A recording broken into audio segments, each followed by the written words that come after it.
C'est pour la 6e fois que nous allons nous retrouver autour de l'artiste Georges Mutoki et de ses nombreuses œuvres. La Radio-Télévision nationale congolaise a un contrat, le contrat de divertissement. Et c'est en respectant ses prérogatives qu'elle apporte toujours son concours, qu'elle devient en même temps sponsor et en même temps mécène d'un artiste maison. Tel père, tel fils, son père était artiste à la Radio-Télévision nationale congolaise, un décorateur intérieur, et le fils l'a emboîté le pas. Et l'homme qui avait inauguré la première édition, c'était à ce moment-là le DGA, Ernest Kabila. Et à la 6e, c'est aussi un DGA qui prend part à ce vernissage.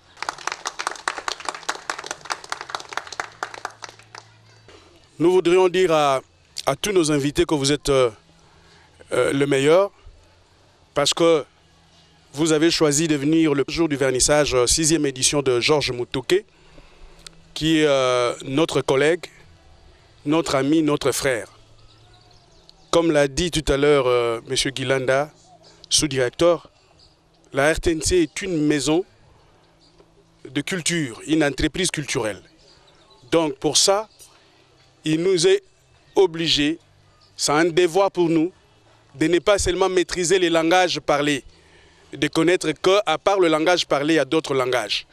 Et les artistes peintres, et c'est le langage pictural. C'est ce langage-là que nous allons ensemble avec vous découvrir, parce qu'au-delà de la parole, il y a d'autres signes. Et Senghor disait que tout est signe. Alors c'est un exercice que Mutoki chaque année organise pour que nous apprenions tous les langages picturaux. Alors nous disons merci à vous tous, merci surtout au directeur général adjoint, merci à la délégation de Maître Mbouyou, qui est le conseiller spécial en matière de sécurité du chef de l'État, qui est un grand mécène, qui est un grand artiste, qui nous accompagne à chaque fois que nous avons des événements artistiques. Alors sans plus tarder, j'invite le professeur Bruno Ilunga pour nous parler de l'artiste de ce soir et de ses œuvres. Professeur.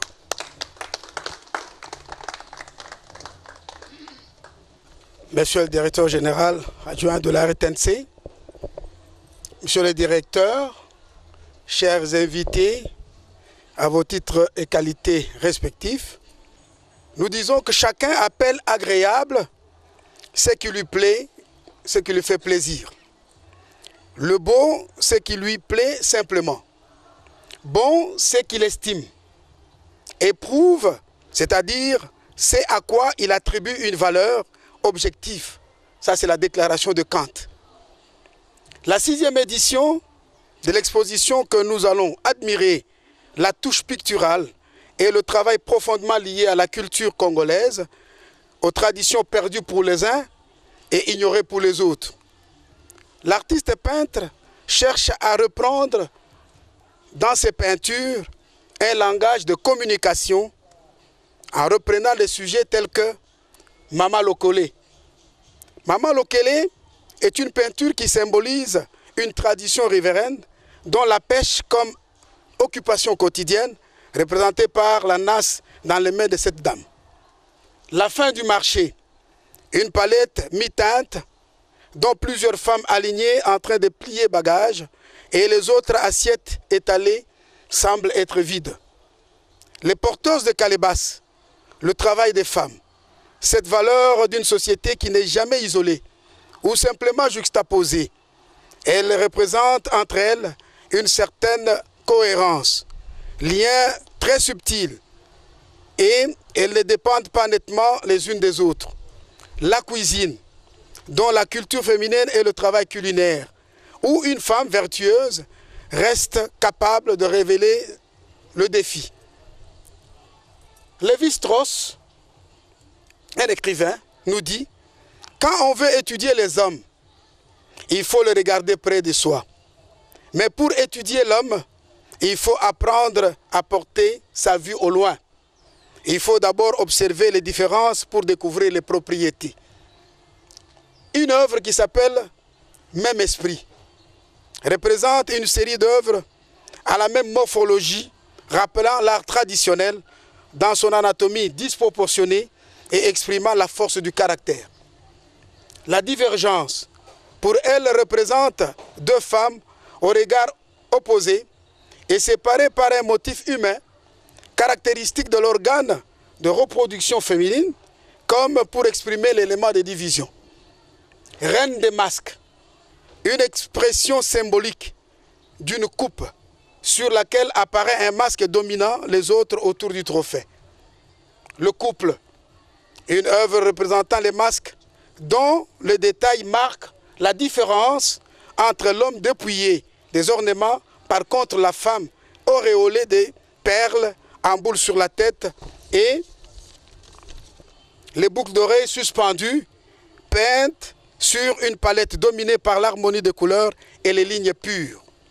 L'expression des masques, dont le langage de masque est manifeste, aux formes ovoïdes juxtaposées, aux yeux, bouche expressive, les valeurs ancestrales. Une œuvre symbolique représentant une composition d'instruments de musique traditionnelle, valeurs centrant l'attention sur les objets matériels qui, dans la culture, sont tenus pour désirables, utiles ou essentiels. L'adoration, une œuvre dont les attitudes des personnages assis, les mains levées, en signe de sollicitation, d'adoration, de demande dans la paix et dans la sérénité. L'unité, une peinture sur laquelle les trois personnages unis dans leur attitude et mouvement, ayant autour de leurs hanches une forme de tam-tam sur lequel un rythme de lignes et couleurs crée cette harmonie, l'unité, la complémentarité, la force de communication. Une composition de masques unis. Celui du milieu domine et entraîne le reste des masques dans un tout harmonieux et masque imposant.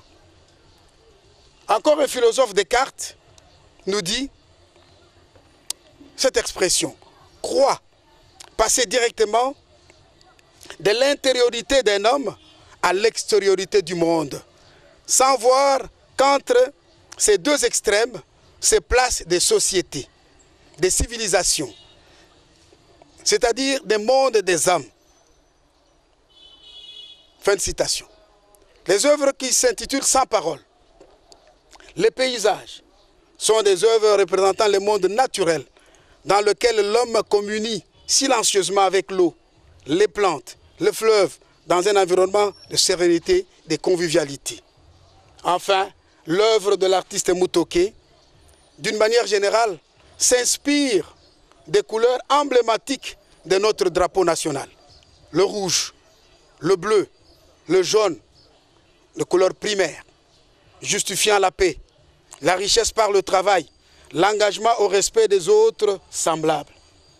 Pour cette exposition, l'artiste nous exhorte à nous familiariser avec un langage symbolique et de réouverture du temps, de reconstruction de l'histoire individuelle et collective par la trajectoire de relèvement et de prise en main de destin individuel et collectif pour une identité affirmée. Merci beaucoup pour votre attention.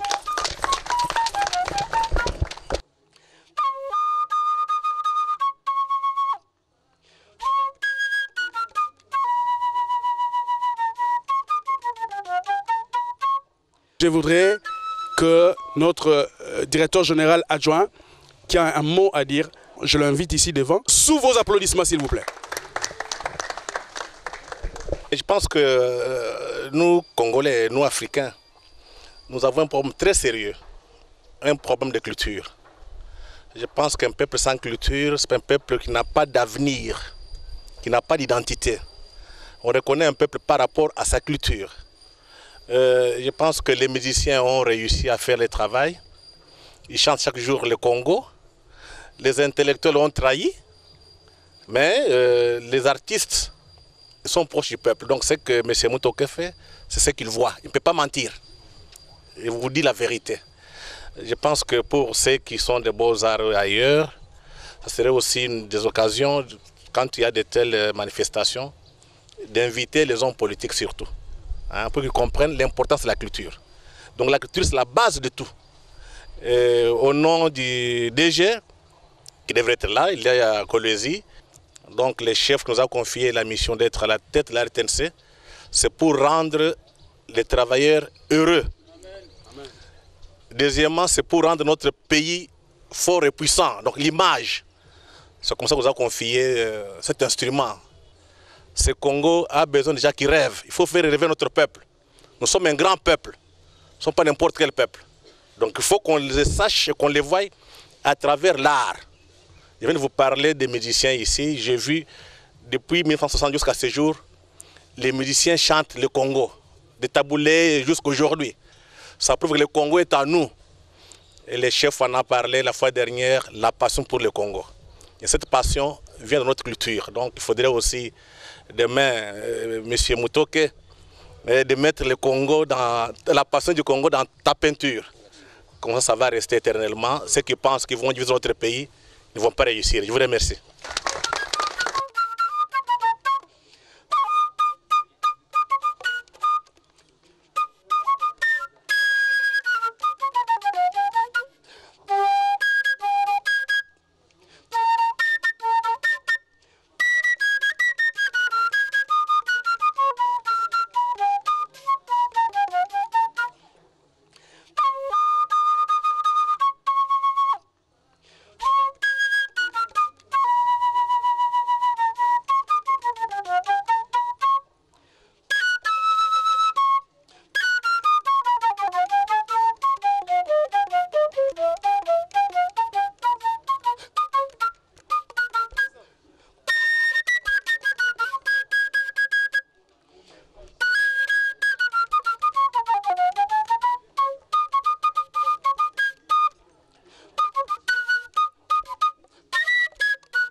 Mutoke est en train de grandir, hein?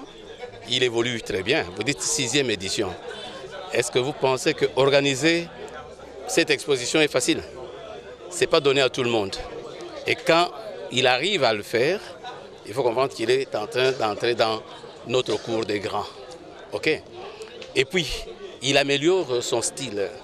Il a son style, mais il est en train d'améliorer. Si vous avez regardé les autres éditions, bien sûr, vous verrez quelques tableaux qui semblent garder la touche d'anciennes éditions, mais d'autres tableaux sont différents. D'ailleurs, le professeur Ilunga essaie d'expliquer un peu plus par rapport au thème et tout ça. Mais Mutoke évolue. Bon, la 6e édition, ce sont des nouvelles idées. Je voulais seulement exprimer ce que moi je sens, moi en tant qu'artiste et peintre, et de faire vouloir aux gens que l'art, ce n'est pas donné à tout le monde de le comprendre. Mais à partir des explications, à partir des thématiques, les gens puissent quand même comprendre quelque chose. C'est ça, c'était vraiment mon but principal pour la 6e édition. Et je lance l'appel à des gens qui aiment l'art de venir découvrir et admirer les œuvres de Mutoke. Je pense bien, ils ne seront pas déçus de mes réalisations. Voilà. La particularité, c'est tout d'abord les messages, les thématiques, les plans thématiques, l'amour, le travail, la diversité, notre richesse. C'est ça qui fait la particularité de mon exposition. Donc j'ai voulu seulement donner un message sur l'amour, sur le travail. C'est ça qui a été très important pour la 6e édition. Voilà.